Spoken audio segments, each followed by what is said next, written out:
Hello, everybody, and welcome to a new week. This week let me just introduce you to this new workspace that you've seen popping up on your Hapara. So this is a basic facts multiplication workspace.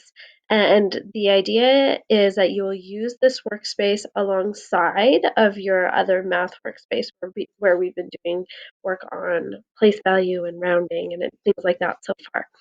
So the goal of this is to help you to be able to memorize your basic facts. Okay, so in grade 5, you have to have up to 9 times 9 memorized, not just being able to use a multiplication table, but actually memorized. Grade 6 is up to 12 times 12. Okay, so let me walk you through this. Okay, so over here you can see, so there's two sections. This is in the teacher mode right now, so there's going to be like a couple fewer cards. Like you won't see this yellow one on yours, but there's grade 6 down here, grade 5 up at the top. I let you guys see all of them so that if you feel like, oh my gosh, I don't even know 0 times 0, then maybe start in the grade 5 section. But if you already know up to 9 times 9, even if you're in grade 5, then skip down to the grade 6 section and practice some of those ones, okay? So the way that this is set up is your goal is right here. So just all this says is what you're required to have memorized, okay?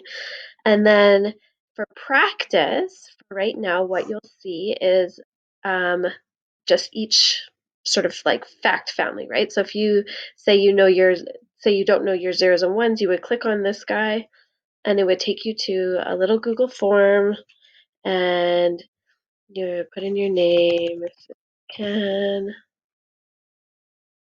and then you could just practice this, okay? So these are always just practice. It gives you a little rule here. So 0 times anything is always 0. 1 times anything is just this number. And then you would just go through and you have a whole bunch of questions just to practice with, okay? You can do these as many times as you want. It's going to automatically mark it for you, so you'll see how many you got correct, and it'll tell you the correct answers for those that you didn't get correct, okay? So it's super awesome, and you can do, like I said, you can do it as many times as you want. You can do one every single day, it doesn't really matter. So you can see it goes up to 10 times 10, or up to 10 times 9, because the 10s are really easy, so I threw those in there. And for at the grade 6 level, it's designed exactly the same. So you can just the only difference is that it goes up to 12. So you can go through, you can do them in any order that you like. Say you know up to the 5s and you know the 9s, but you're not sure about the 6, 7, 8s. We'll work in the 6, 7, 8s and practice those ones. Alrighty. Over here in the evidence column, you'll see a couple of different cards. So one is called a pre-test. You can see you can only do this one time. These ones are practice tests, so it's the same one. It just it repeat like you can do it as many times as you want, and it just mixes up the questions.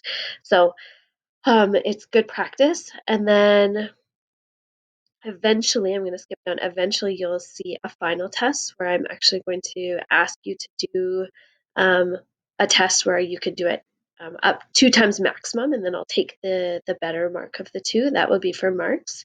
And then this self-assessment, I want you, like, you won't see this yet either, um, but closer to when we have report cards, I'm going to get you to do this to tell me where you're at, okay, with your practicing.